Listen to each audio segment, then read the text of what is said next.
All right, terrific. I think we're good to go. Good afternoon. I'm Bronwen Maddox. I'm the director of the Institute for Government. I'm delighted to welcome you here today to discuss government outsourcing, when it works and when it doesn't. And I should say this has been packed out, not just this room, but people are still pouring in next door, and an awful lot of people watching on the live stream, so welcome to you too. This has been a very timely, as we were just saying, but a very, very popular subject to discuss. It's something that the Institute has done work on for many years. You've got, I think, a brief compendium of our work up there. But we've done work on it really looking at what should we make of the experiment, if I can put it that way, over 30 years or so, in using the private sector to supply an increasing range of government services, of government work, of government building, and so on.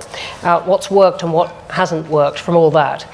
And of course, the Labour opposition has livened up this debate, which is in any case an interesting debate, with its own plans. It was in a state of some evolution, it seems to me. But very much pointing at this question of what should we say has worked and what hasn't. And the collapse of Carillion added more drama to all that. Well, we've got exactly the right people to discuss it with us today. I'm going to start at the beginning with Rupert Soames, who is CEO for the past couple of years of Serco, turning around that very large outsourcing company, and before that, CEO of Aggreko, the power supply?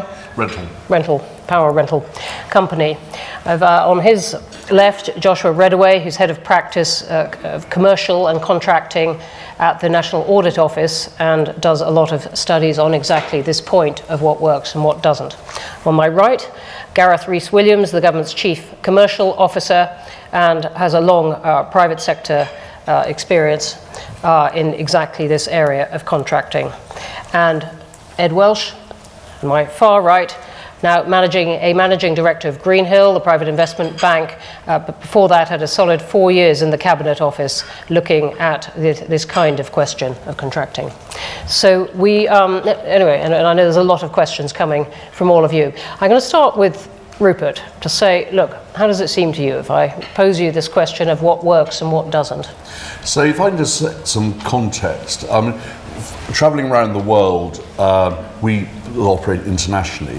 The UK is kind of seen to government, the private provision of government services as being the sort of Silicon Valley. It's where things happen earliest, fastest, and there's a lot of innovation. And I think that's entirely to the UK's credit. But a lot of countries copy what we do. And I think that you're right, it has expanded enormously. It is now huge. I mean, people under it, they think of outsourcing as being Capita, G4S, Serco, and Mighty. In fact, we represent a tiny proportion of the market. It's about £200 billion a year that the government spends on goods and services. There are about 1.2 million people employed in private companies providing services to government. So it has expanded enormously, and with it has expanded the frequency of bad news stories about it. And I think that there's an analogy here, which is that if you took the accident rate of aircraft, scheduled aircraft, number of people killed per million miles on scheduled aircraft 20 years ago, and carried that forward with the growth of traffic to today, there would be about 400 people a month dying on scheduled airlines. Last year was the first year in history since airlines began where nobody died on a commercial flight. And I think there is an element of that as more outsourcing has been done, so the perceived error rate has increased. And hasn't actually, is that dealing with government is difficult. Providing government services is difficult. I'm not so sure that we've expanded the boundaries has been the problem. I just think there's more of it going on. And the great thing to remember, Kamal Ahmed from the BBC once said to me, Rupert, why is it that we only hear bad news about Serco? Well, I'll tell you, why is it that you only hear about bad HM inspector reports about prisons? Because the good ones aren't news. The fact that 5,000 prisoners slept, I hope, soundly last night in our prisons and had sweet is not a story. And I don't complain about this, but I say it is a fact. And one of the reasons why I think this is coming back into question is that there is a pretty constant drip of stories, because when something bad happens in the provision of public services, if you can attach the name of somebody who's not government, a Serco or G4S or Capita to that copy, it gives the story extra meat. And I think that's something that we as suppliers need to think through. A, what are we doing to make sure that we don't get the steady drip, that we don't accept that a state where operational failures happen, but do something about it. There's the other question, which is, where does the boundary lie between what should be outsourced and what should not be outsourced? And some people say, well, there are certain things that are too complicated to outsource. Well, let me tell you, running the atomic weapons establishment is quite complicated. You know, making nuclear weapons is pretty complicated, pretty severe, and that is entirely run by private companies, of which we are one. People then sometimes say, well, actually, there are some services which are just too sensitive to go and put out. They involve too much of dealing with people's lives.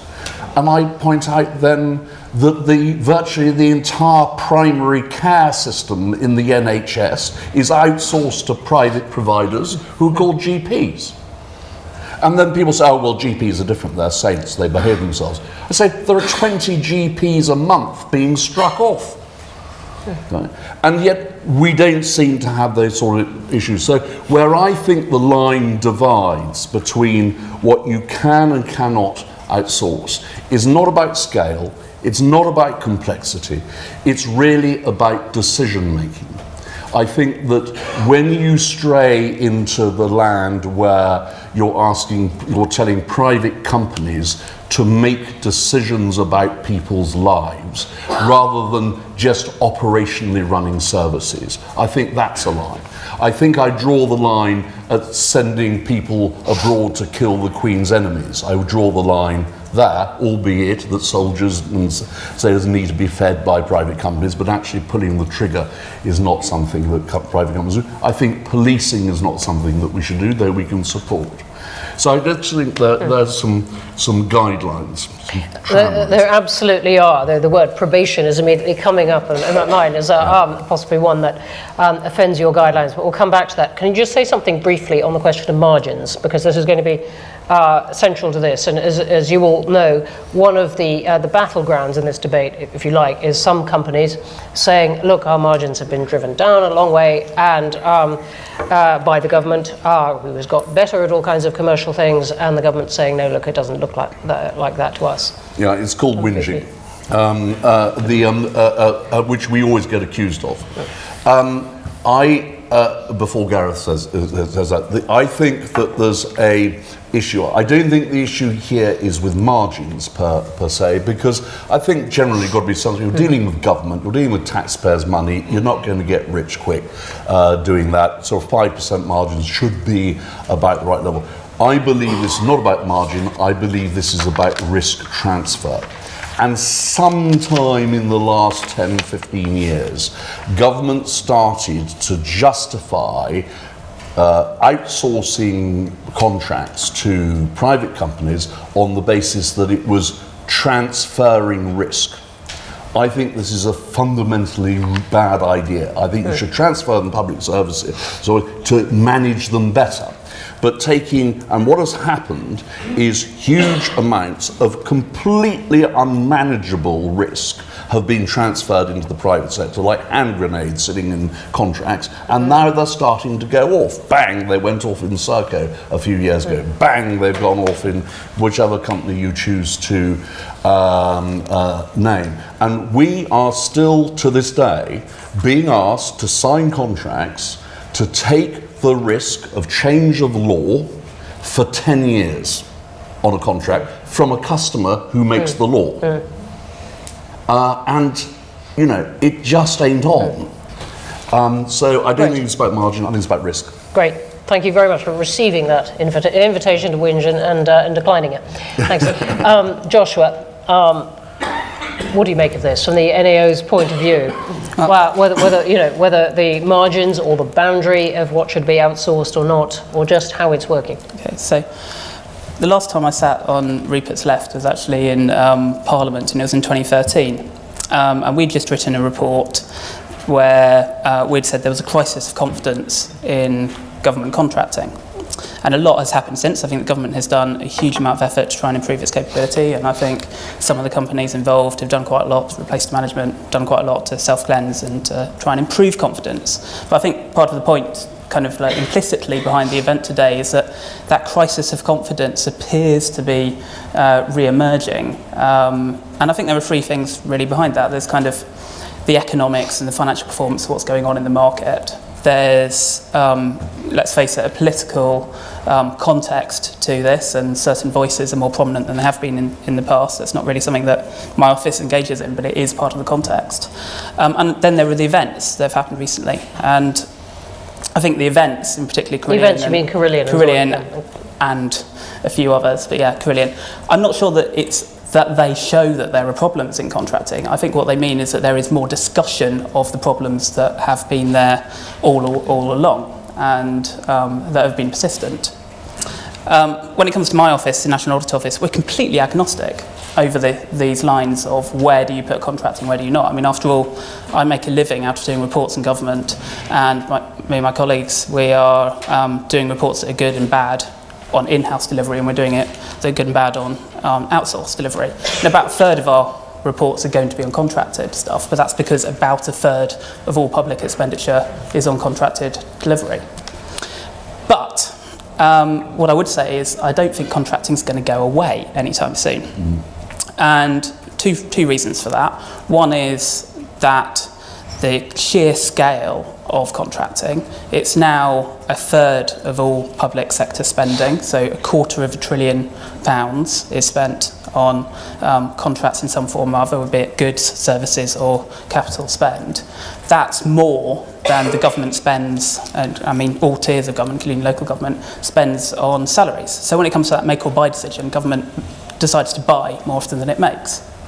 So when you take into account that scale, and then something that my office has been saying, to be fair, the IFG has also been saying for some time, which is that the civil service just simply doesn't have the capacity to do everything it's being asked to do. If you throw into that mix a lack of confidence in contracting, you want to just really shrink that down. Well, we just don't see that being able to happen in the short term.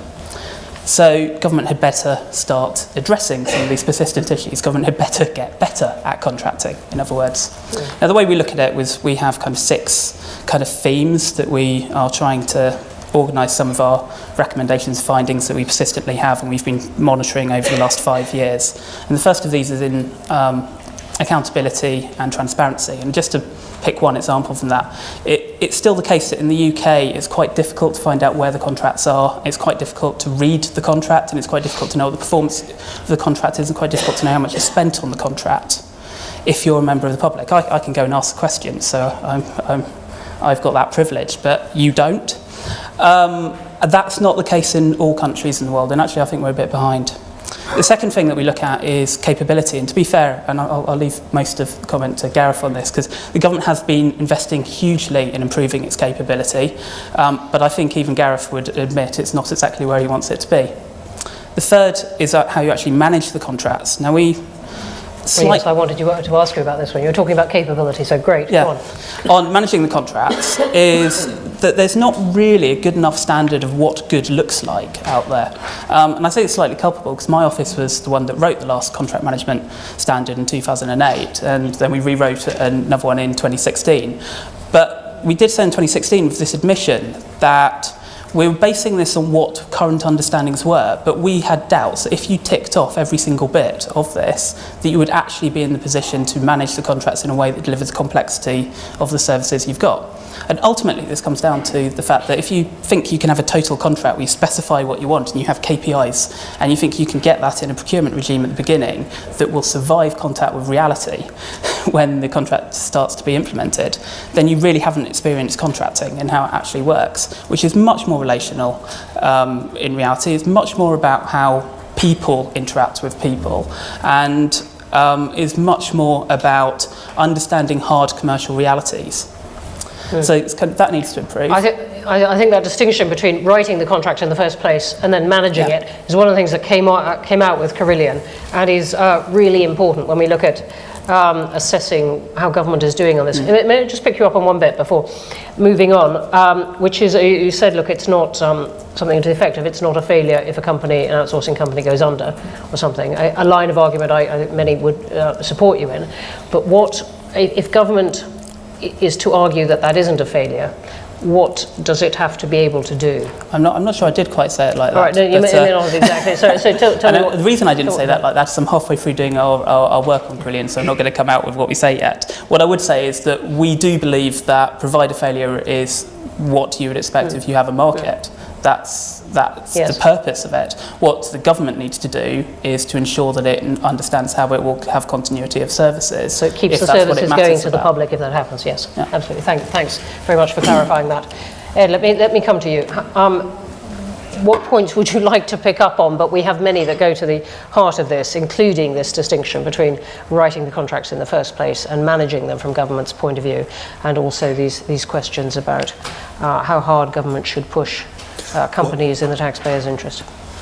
So I echo the comments of the previous two in terms of a couple of points. So one, I don't think the industry is going to go away, or indeed should go away, for the very good reason that Rupert made. I think we have a fantastic industry which has evolved very well over 30 years and is fantastically innovative and provides high quality services to the advantage of all of us. But it has evolved, and as with any evolution, there are times when some things happen which are not to the benefit of everyone, and wrinkles occur, and we need to deal with those issues as they come. And I suspect it's not just about the level of attention, but we do genuinely have rather more of those issues to deal with right now. But we absolutely ought to find a way to deal with them, because the core of outsourcing has been to the benefit of all of us, I think. But to answer the question sort of directly, under what conditions does outsourcing make sense? I mean, I think of it as under three buckets. So if we try to be very objective about when an outsourcer ought to be able to provide a better service, so better balance of service quality and price for everyone, I think it falls under three buckets. So one, is there a structural advantage? So is there for example, a payments platform which has already been invested in, and the marginal cost of providing a further service is relatively low? Yes, pretty easy decision. Could you give us an example of that? So a payments platform. So payments, right? Yeah. A piece of technology which has already been invested in, or at the other end of the spectrum, a caterer.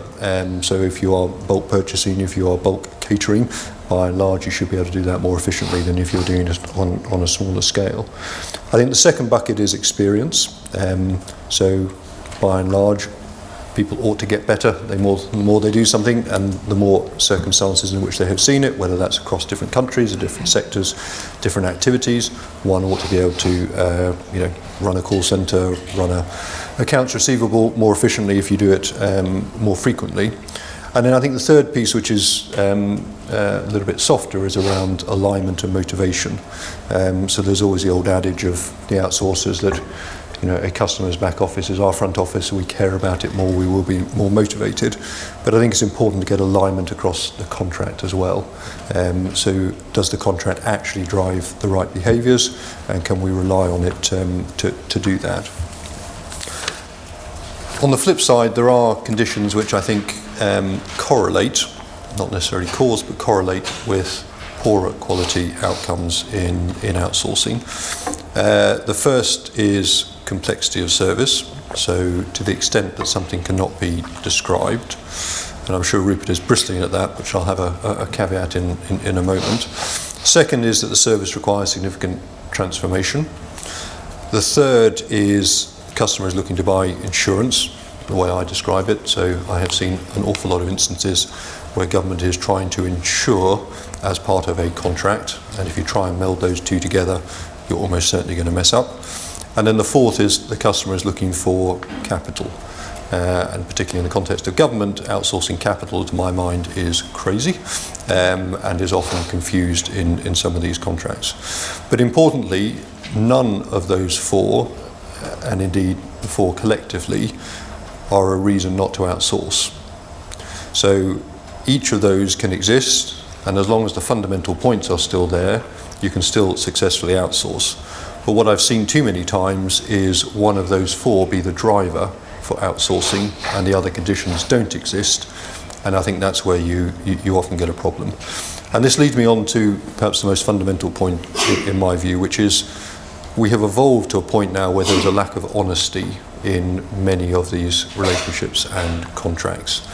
And I think it's a point which actually permeates across not only business to business, but business to consumer. I mean, I think we can all probably come up with plenty of models, whether it's rental of cars or free banking, which perceive or seek to perceive to be giving something for a particular cost, whereas in fact the cost is hidden elsewhere within that contract. And I think it really has permeated quite deeply within our society. So if I had one big plea, it's that we can all allow the space for honesty to re-emerge in most of these relationships. And I think if we do manage to do that, I think the future of the outsourcing industry continues to be very bright. If I may just give very briefly, and I'm sure we'll cover these points in more detail, but if I had my sort of starter for 10 as to what behaviours might lead to that greater honesty. In terms of the industry, I think it needs to sort out the accounting. I mean, it has taken steps in that direction, but this aggressive creep of assumptions which accumulates just has to stop. I think the industry needs to be open about pricing and assumptions. It can't have a separate set of assumptions as to where it's going to make money, which are not explicit in the contract. I think it needs to be objective about when it can add value in an activity. I agree it's pretty broad, but there are situations where it can't. And I think it's important to align incentives with the timescales of contracts, which is another fairly fundamental structural issue, particularly in respect of government. And then on the customer side, I think they ought to be clear on the objectives when they're deciding to outsource. So if it is obtaining financing or it is looking for insurance, stop. That's not a good reason to outsource. Know what the real internal cost and performance are before you decide to outsource. Accept that things change, and if you seek to penalise providers, then they're going to get you somewhere. So let's just be a bit more honest about that. Recognise management of contract is at least as important as the procurement of the contract. And my final point would be they need to lower the procurement thresholds. So we shouldn't have that as a differentiator between industry providers. It ought to be the quality of the service. Sorry, what do you mean by lower procurement? So the hurdles inherent in participating in a procurement. Yes, right. Thanks very much indeed for that. Well, look, admirably answering our questions, so giving Gareth even more to comment on. So you've had a whole range of, actually not a whole range of views. I mean, some remarkably consistent views about what works, what doesn't, and some comments about government's skill both in writing the contracts and in managing them. Which is you. Well, over to you. I think it's been very interesting, and thank you, Bronwen, and thank you to the IFG for setting up this event. I was brought into government to improve commercial capability, having spent my career in the private sector, and I've certainly landed at an interesting time. It's been a busy couple of weeks with Carillion and the aftermath, so this is actually a great opportunity just to take stock and have a think and start a wider set of discussions. First thing I'd say is I would really echo something that Rupert said. When does government outsourcing work? Well, the reality is it's working right across the country. where there are hundreds and thousands of diligent and skillful people working for private companies, large and small, that are delivering really excellent public services efficiently and effectively. And that's a good that we must cherish while working on the things that are not so good.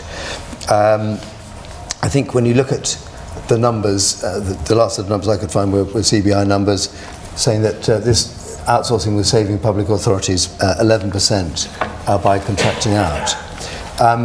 So where does it work? And I'm going to be rather boring and agree mostly with what Ed was saying.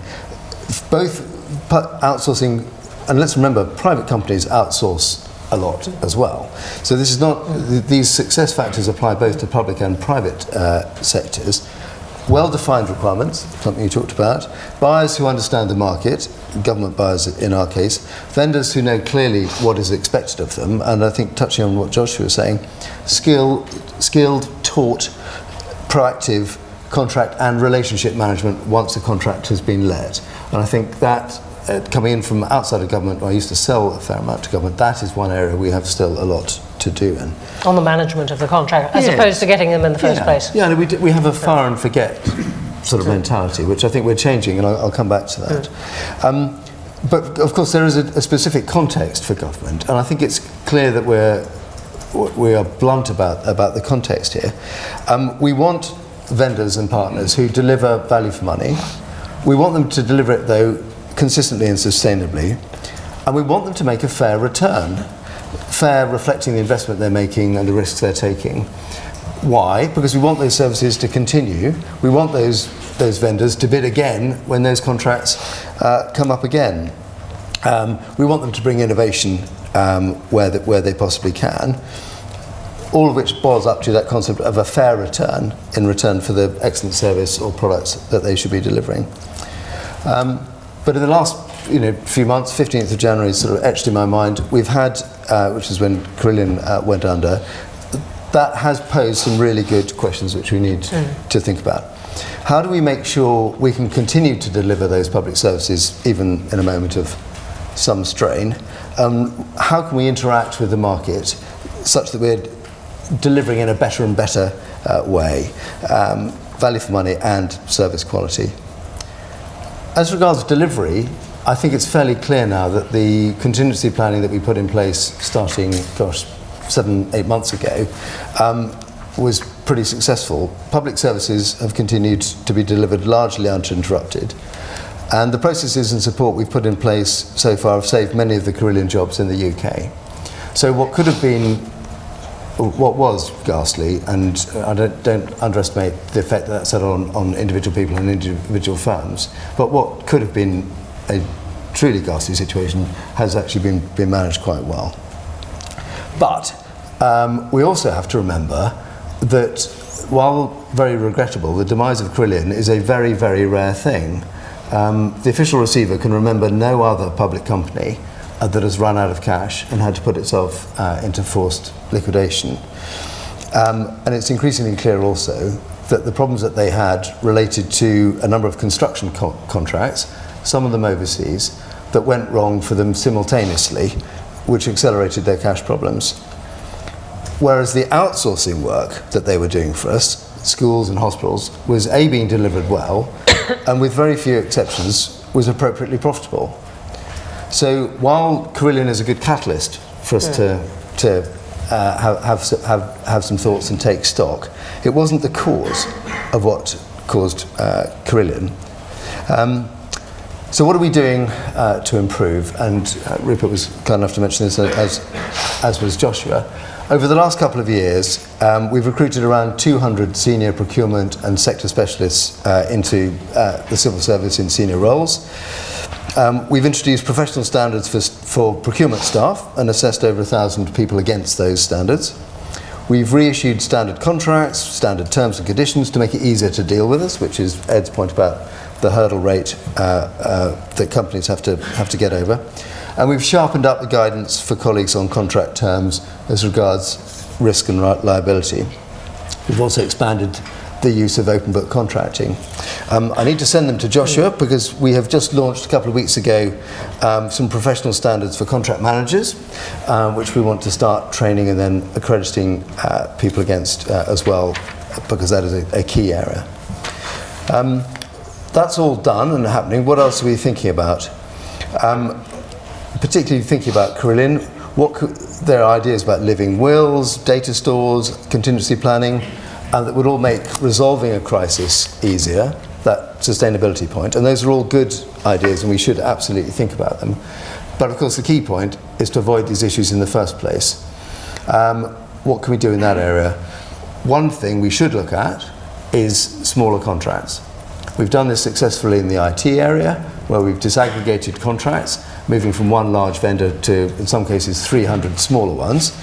That has a number of effects. It increases the opportunities for SMEs. We're up at just shy of 6 billion spent directly, which I think is 80% up on 2010. But there's more we can do there. But it also makes the whole system more resilient, not only while it's running, but while it's bidding.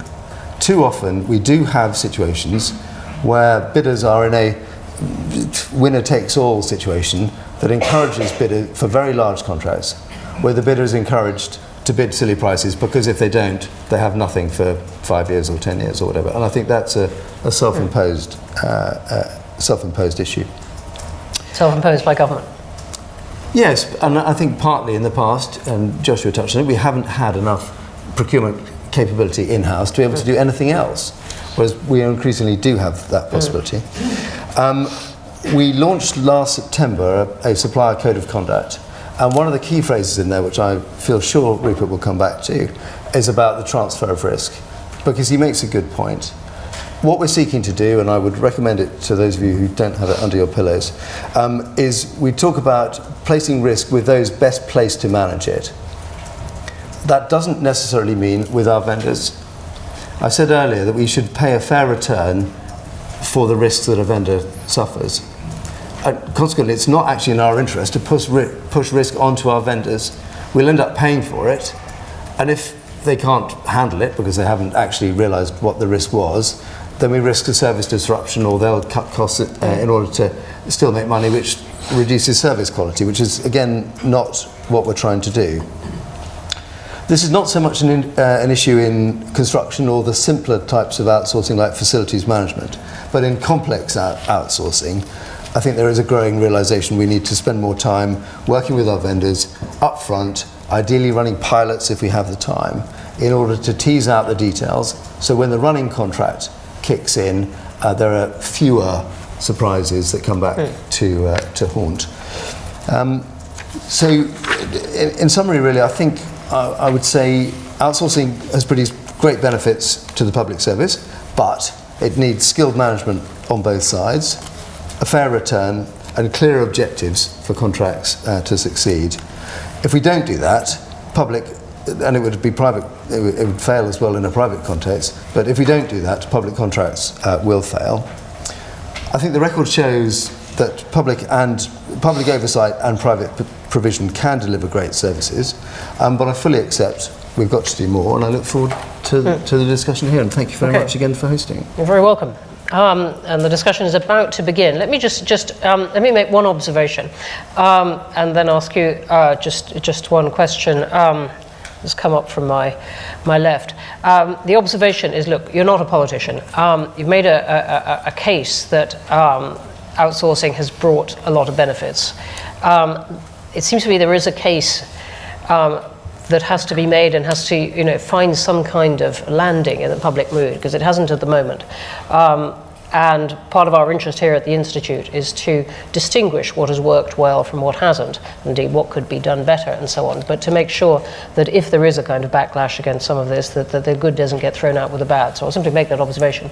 Let me pick up what Rupert said, though, about what should be outsourced and not, which is relevant to that, and whether you feel that areas where, I think you put it, it involves a decision over someone's lives, whether that is an inappropriate area for outsourcing. You're asking me to stray into the area that is rightly the province of my political masters, so I'm going to sort of slightly duck under that one, if you don't mind. I think I would phrase it perhaps in the way that Ed did. Where there are obvious outsourcing advantages is where there's a scale advantage, a scope advantage, an expertise advantage. And the more you move away from those, the less clear the economic benefit is likely to be. I'd put it that way around, perhaps. No, absolutely fair. Let's have some questions. I think there are going to be quite a few. Right, let's start in the middle there. I'll take 2 or 3 at once. Could you wait for the microphone, please? That's great. My question was in relation to the risk-sharing approach. Is there set to be any kind of threshold or cap in terms of how much risk is shared between the private and the public sector in contracting? Or is this by project basis? Thank you. Would you like to say who you are, please? So this is Gabriella from the Cabinet Office. Great. Okay, and there's someone behind you. Yep. Hi, Martin Hurst from UCL, but former government commercial director in one of the departments. 2 related points which I think partly come out of the conversation. The first is one of the reasons government outsourcing quite often doesn't work is because there's too much focus on price relative to quality. And that's partly a function of Treasury and PAC, and it's partly a function of the nature of EU and WTO procurement law that it's much easier to get price sorted. And any tips on how one might redress that balance would be gratefully received. The other one is, I found time and again, and Ed will relate to this because we were both on the same deal, the pressure on both sides of a negotiating team to reach a conclusion means that you often in government and in private sector end up signing deals you probably shouldn't at that point. And how you can adjust the reward structures to reward walking away or taking more time rather than rewarding conclusion is something else the panel might want to comment on. Okay, thanks. I'm going to take those 2 together, or in fact 3. Martin has snuck in with the second one. I hope I'll ask people actually to try and restrict themselves to their best question. Okay, we've got Gabriella's question about risk sharing and Martin's about 2 aspects of how you do these deals. Let me start on this side. What? You and Joshua. Yes. Yeah, so risk sharing, yes, I think that there has to be a limit. The government takes great pleasure in saying that there should be unlimited liability for everything. And where that gets you to is saying we want you to make a 5% margin, but also take the risk that we can bankrupt your company. And that is just not acceptable. You know, that just doesn't happen in real life. So as Gareth rightly says, and I want to pay tribute to the impact that he personally has had on the Crown Commercial Service, which has been very considerable. I know he knows this, but there's also a lot of colleagues to bring along on that argument. On this idea of pressure to sign and price, on the price thing, I actually think that is a matter of getting the criteria which you can set under European rules right about how you're going to judge the bid. And if you consistently say that it's half quality and half price, you're effectively saying is that price is as important as quality. And actually I think that's wrong. I think you can manage that better. And the other thing is pressure to sign. I completely agree with you, and I have harsh words in my dreams for some of the, it's very often comes from the politicians, and you mentioned probation. We all know why probation got rolled out far too fast, ridiculously fast. We all know why it wasn't properly field trialled and field tested. We all know why the contracts were written in unseemly haste, and my God, tens of thousands of people are paying for that now in terms of the degree of care that they are getting. It was a political imperative of government, and particularly of a part of the administration, to get the thing done by a time. And I think if there was ever a moment when civil servants need to pluck up the courage to write, not about a financial thing, but to say, write formally and say, Minister, the timescales that you are requiring us to do this are impossible. we will do them if you insist, but it's got to have a ministerial direction to do things, and I don't see that being used nearly enough. Thanks. Joshua. I agree with a lot of that. All of that, actually. The risk transfer going wrong, I think, is one of the things that comes up on the time and time again in NEO studies when we're looking at things that have gone disastrously wrong. And can you give any examples? Serco. Other examples, the Magnots contract. We recently said that we just didn't think that they understood how could they move to a target cost incentive if they didn't actually understand what the target cost was. The electronic services network, which we said this isn't going to work, and the government told us it was, and right now we think we're going to come back to it. The e-borders, big contracts where the government each time, it's not just in the fine detail of the risk transfer, it's actually inherent in the pricing mechanism, that you're trying to set up a pricing mechanism where they are responsible for delivering, they don't get paid if they're not going to deliver, and actually that's possibly not the right way to have actually got what you want, and you don't get what you want, and then it all blows up in your face. I think there are two elements to this, though. One is the kind of I think the commercial community does understand the point about risk transfer, and that it should be where it's best able to be managed and where people can best bear it. And that's why this capability point is so important, because it's not just their capability to understand that, they really do. It's their prestige and ability to influence within the civil service, and are they in the room right early enough to actually set the policy before they get handed it to go away and procure this. And I think that's incredibly important. I just want to come up back on because you mentioned PAC is part of the problem on pricing. I'm afraid I must fight back on that. Certainly my experience in PAC is, if anything, they care about quality much more than they care about the pricing, because they see the knock-on costs of poor quality. And they do tend to see it in the round, and that's how these conversations go. But again, this is that bit between kind of like the politics and the technical, and the technical's got to support the politics there. It's all very well, what I see is, it's all very well saying quality matters, but what I see is people doing like 80% quality, 20% price. But if you don't know how to assess quality properly, what happens is everybody gets the same score on quality, which means you really are just evaluating on price. So it's actually about the fine detail, and that's incredibly difficult to get right, and I think is something we just incrementally, we've got to improve our technical ability and understanding of how to do these things. The Institute's arguments in bald terms for what works and what doesn't certainly include one where you can measure performance, and others being that there is a market and that it isn't so integral to government itself, which Rupert phrased in a different way. Ed and Gareth. Sorry, just make one point, which I think, so the time pressure, the transfer of risk, focus on price because we're unable to assess quality, etc., etc. I think all of that is so heavily influenced by the fact that the technical requirements to look at a bid, the technical requirements to write a bid, are just going up and up and up, because we're not being straightforward on both sides of that conversation. So there is far more gaming going on both sides, because we are seeking to obfuscate and not be entirely straightforward. So on quality, I think it is rare that people really distinguish themselves on quality.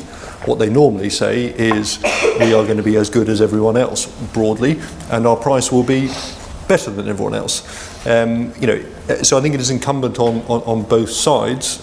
Rupert, I absolutely agree in terms of civil servants being able to ask ministers for direction to make absolutely clear the decision that they are making.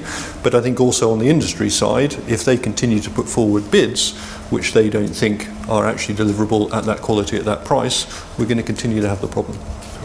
Yeah, and I would agree absolutely with what Ed said there, and particularly Joshua absolutely nailed it. The quality point, there aren't any bids where price is the only determinant. The bids are always a mixture of deliverables, and quality and price are the usual two, but there may be a third factor or a fourth. But the point that Joshua made is spot on. If we don't make precise and differentiable what those quality criteria are, then everyone scores 8 out of 10, Yes. in which case the default, the only deciding point is price, whether it's 5% of the evaluation criteria, or 55 Yes. or 95. Yeah. Correct. It shouldn't be 95, of course. So I think that there's a pernicious point there. We need to train ourselves better, and we need to be, when I said earlier, we need to know what we want. That's what I mean. We need to be really precise about what do we mean by quality and not waffle. There's another pernicious point here that underlies the timing point, which I thought was a great point that you made. When we're short of time, it would be great if we could run pilots. Sometimes we can, sometimes we can't. The other thing that we let ourselves down on is our deliverables. So we need to get better at actually delivering our deliverables, whether that's an IT system that the vendor is planning on piggybacking off, or whether it could be anything. We need to be part of the contract management regime that we want to roll out will be tougher on ourselves, because if we deliver our side, then we have a better case for saying to the vendors that they need to deliver their side. And it's often, more than occasionally, us that hasn't delivered something that then puts the vendor in trouble. But to finish on your point about what should be the risk and reward, we should have penalties that hurt, in the sense that if there's a penalty there, the point is to make the vendor realise that this is behaviour or performance level that is unacceptable. But it shouldn't be such that it encourages them to game the contract, and it shouldn't be such that without the ability to do something about it, it pushes them into such a situation that they walk away. Then everybody loses. And the same with rewards. We should reward people for the better behaviour, for the better innovations, but not to the point that that it's just a bluebird that a vendor can do one trivial thing in year one and make hay for the rest of the contract. Rupert, quickly. Just adding on to that, I just want to say, Gareth, I think that one of the things that has surprised me most coming in from the outside, as you did, is that actually, as a general rule, there's no penalty for bad behaviour and there's no reward for good behaviour. Because it is so mechanistic, the procurement mode, because each one stands alone, because each one is scored separately, behaving well on one contract and doing things and being thought to be generally good folk and reliable and trustworthy doesn't seem to bear any reward. Yeah. Whereas you can have people who behaved incredibly badly on one contract, walked away, screwed the price or whatever, and bang, next week they go and win another contract. And I think that is a real problem that we have. I think we may have an answer to that one, but I'll need another couple of months to noodle it. Then we'll come back to you on that. Breaking news. There's a whole cluster of questions over here. Here towards the picture of Martin McGuinness. Henry Lusengore, DEFRA. I wonder whether we should be thinking a bit outside the box here. I mean, there seems to be a big emphasis on contracting, and we know that contracting has a fundamental problem that in face of uncertainty, contracts are always incomplete. And there seem to be other ways of doing relationships. If it's all about a relationship between the public-private sector, we have utility regulators, totally different sort of private-public relationship. But there's also a lot of interesting thinking about different forms of special purpose vehicles where shares can have different functions for the public sector as they have for the private sector. Maybe we should be looking for different models of legal relationships that actually make the personal relationships, the trust, the communication, the transparency work a lot better than contracts, which seem to have a lot of problems about them as a legal instrument. Interesting bid against contracts. I'm going to take several here on the aisle. Yes, I should declare an interest. I was on an advisory group for Serco some years ago, and I want to say that this question arises from it. It's about how you handle subsidiary contractors, and in that particular case, Serco got together a group of people from the non-profit charity area and wrote a code of behaviour, which I thought was excellent, and I hope it's still there. But that management of subsidiary contracts introduces a more complex principal agent issue, and I'd welcome some comments on how that might be managed. Thank you. Would you like to give your name? Alex Murdoch. Fine. And let me take a third over here. My name is Elizabeth Archer and I'm from the Information Commissioner's Office. Joshua touched on transparency and accountability briefly. I'm sure we'll all agree that government outsourcing works best when it is transparent and accountable. My question is, how effective are current government initiatives relating to transparency in the public sector? And if they're not effective enough, why is that? Unfortunately, we're still finding contracts are not detailed enough about what information is held for the purposes of the Freedom of Information Act, and why are these matters taking so long to address? Thanks. Are you speaking particularly about contracting, or about the public sector in general? About contracting, good. Okay, great. Well, pitch against contracts, subsidiary contracts, which is interesting, and transparency or lack of.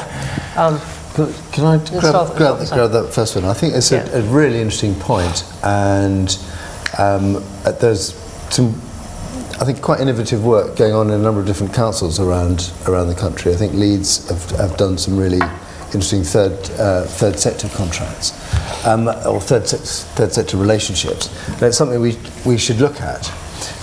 The only caveat I would add to this is, I know, Ed was involved in a lot of the joint ventures that we set up a few years ago. If we don't, as government or as the civil service, put enough effort into managing these, whatever the structure is, this is a constantly evolving thing. This is a relationship, and if we don't put long-term people who are there for multiple years rather than few months into each mechanism, no matter what the mechanism is, it'll unwind. So I think the onus is on us, really, to stand up proper teams of trained and accredited contract managers, and then I think a lot of that will get. When you're saying yes to the improvement of the relationship, you're not saying no to contracts, are you? No. I'm saying, which is part of the thrust of that question. No, but I think when we talk about different SPVs and so on, having spent, as Rupert has, quite a large fraction of the last 2 months dealing with a number of SPVs, they have multiple and various benefits and disbenefits. So we should be careful about thinking there's a one size fits all. But whichever is the right structure in principle, that won't work if you don't manage it properly. Which does still come down to who have you got managing whatever vehicle it is. I think the transparency point is a good one. I think there's a good question there about how much more open book contract we do, and should we or should we not? I think it's, for discussion, display more of the KPIs within each contract, so that the public can see, is this contract going well as delivering X or Y return. But I think that's something that is quite a wide discussion. Ed, anything? So I'll just pick up the first point, if I may, which, so certainly the general principle that if we could move further away from trying to detail every single outcome in a contract, which by definition gets larger and larger with each time, and move more towards what were the principles and what were the commitments on either side relating to those principles, that has got to be for the good. That's very glib and easy to say that. Do I think there are structures which could help with that? Yes, and I would certainly encourage the government to continue to experiment with them, recognise that some will not work, some will require more work than might have been anticipated, but ultimately, should we be able to drive more towards a partnership way of working by mirroring that in the contractual structure? Yes. Thanks. No, Joshua, go on. Addressing each in turn, I think the problem, of course, is you can't get away from contracts. You can have different vehicles that you are contracting with, and that these are each going to have contracts with them. And one of the first things we always have to do in our reports when we look at these PPPs is try and explain that rather complex contractual landscape that you get. I'm slightly sceptical that there's a magic bullet here, because I have spent my career looking at ones that have failed, but that doesn't mean that it's not worth trying. So what we kind of advocate is, what we see is that kind of is generally a political push to reach this is the way to do it in this fashion and you jump for it. What we always want to see is a bit more of managed experimentation with some control groups preferably, but if not, at least record your findings in an honest way about whether or not this is working. And that, for example, there's going to be a hearing on PFI 2 coming up, and I think that's the main theme of our recent report on that, is the managed experimentation. Now I'll leave subcontractors, only though I read that Serco thing and we thought it was very interesting and that there should be more of it. But you'll let me... About the subsidiary. Dealing with subsidiaries. I mean, it's incredibly important. It's one of the Carillion points as well. But if I can address the transparency. And Elizabeth's last point on transparency. I think it comes down to this. I think the government has completely accepted there should be transparency over contracting. I think it's a capability to be transparent when their own data isn't in order. It's the sad truth. So what I would like to see is a step change in the way government actually manages its data and shares the data between the myriad of different bodies. And I fear that that is going to take a long time, because you're talking about quite a lot of infrastructure to be put in place to make that happen. But I think there's quite a lot of people in this room that are kind of have been gently encouraging it along the way and will continue to do so in future. Well, we might come back to that right at the end. Thank you. So on different contracting models, I agree completely with Joshua. You can sit and go and invent lots of things. There are actually some that work quite well. There's one that we use very successfully at the Ministry of Defence called management insertion, where we bring a management team, the people stay employed by the government, and we work under the direction of civil servants to go and manage things. And that was actually hugely successful. And I think that's an interesting halfway house, because it leaves the essential capability within a government. On the SME point, I am very passionate about this, because I don't think there's one of the things that we're not going to get away from, which is that contracting with government is a difficult, complex. It has to be. You're dealing with taxpayers' money. It's got to be hidebound by a whole lot of rules. And if I tell you, in Serco we have 5,000 SMEs who work for us. 37% of the revenue that's paid by us from government goes out to SMEs, the other side, and it's actually quite a good model. And that rather than government saying we want SMEs, this whole pipe dream that government can suddenly become SME friendly, I don't think it can. I think it's just too hard. And I think one of the roles that we can play is being that bridge between, and the terms that we put on SMEs are nothing like the terms that we get to government, because we just wouldn't do it. And on transparency, Serco recently suggested 4 principles around how to tackle, coming back to my airline issue, how to make it safer to contract. And the most important one of those is transparency. It's not about the contract terms. I think it's transparency about operational performance. And I know government is reluctant to do it. Joshua, you say it's because government's data is not in order. Well, mine is. Okay?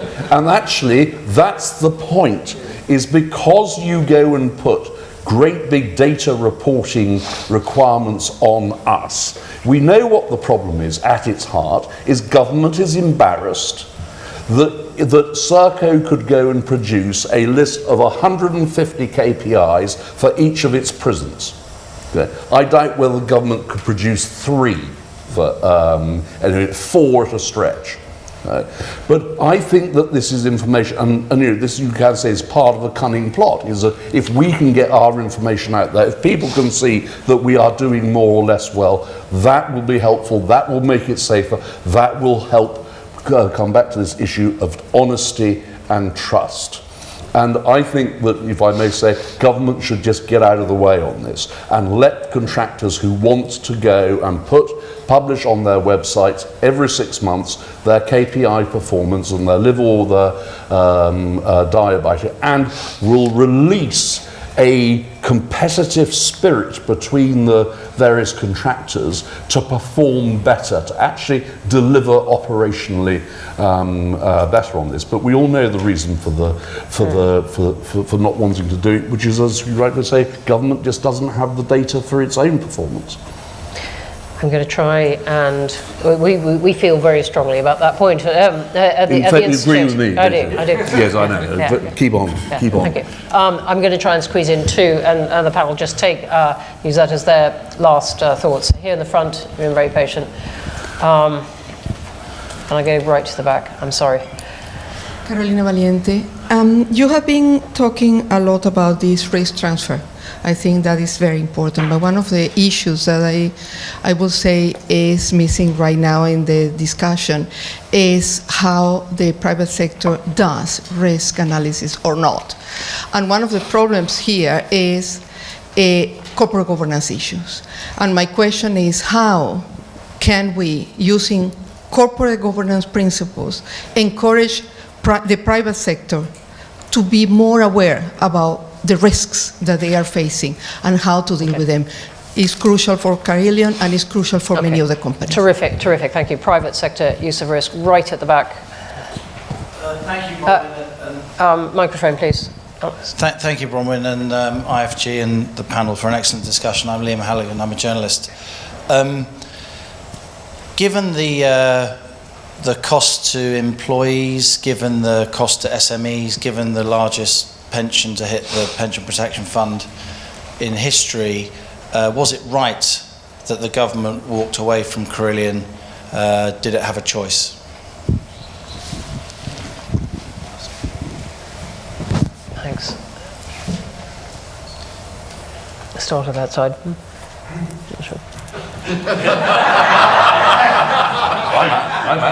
See our upcoming report on that issue. Okay, so I'm going to go and leap to the government's defence on this as far as Carillion is concerned. I know to my certain knowledge that they were doing extensive contingency planning. I think it is completely unacceptable, the idea that government should have given Carillion money. I don't care how much it's cost to let them go down than to give them the money. There's a principle. You're a private company, you can go down. And your directors can find themselves without jobs, and all those other good things, the harshness of the private sector. What I think that has to be done is, and we had the other end of this, because at Serco, we had government crawling all over us. The role of government in these circumstances is to ensure that there will be a continuation of service. And I challenge you to tell me of a single Carillion government services contract which has not continued to deliver its meals, which has not continued to go and clean the floors in hospitals. Where Gareth is also right in saying is Carillion at heart was a construction company. Construction companies go bust the whole time. There are 12,000 insolvencies last year in the UK, 2,500 of them were construction companies. It's the way that will. But when you get a construction company and marry it to a government services company, that can be a different economic.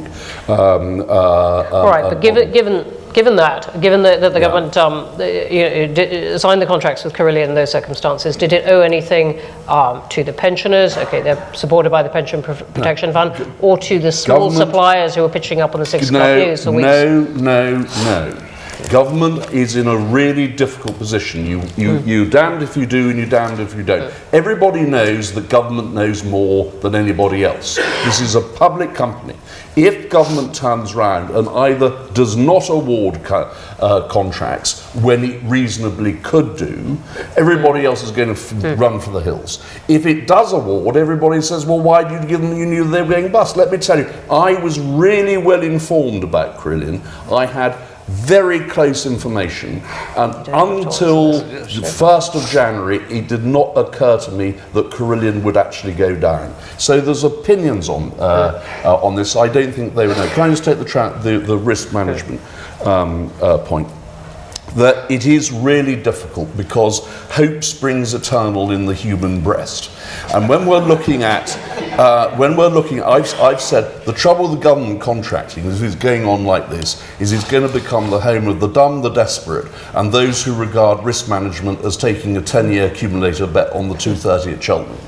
Because you're betting that something that's not nasty, like change of law, ain't going to happen. And I can tell you, you're sitting in your boardroom and you've got the person who's worked months, years on the thing and saying, change of law, don't worry, it'll be all right. And they say that they wouldn't dream of being nasty to us if they do change the law. And you say, yeah, okay, we really want the contract, let's go and sign it. Or we walk away from it. Remember, they are a monopoly buyer. The government, there was a man called John Aspinall who had a zoo down at Howlitz, and he had an elephant that successfully went and killed 2 of its keepers.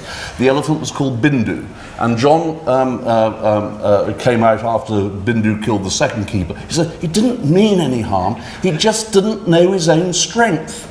And the government doesn't know its own strength, which is why a lot of these things, these 10-year risks that they seek to transfer, are incredibly difficult to price. One more thing, I have just lost a contract in Doha because the price difference between us and our competitors was £250 million. Okay, which was a difference between the bet that they were prepared to take on Doha labour rates and the one that we were.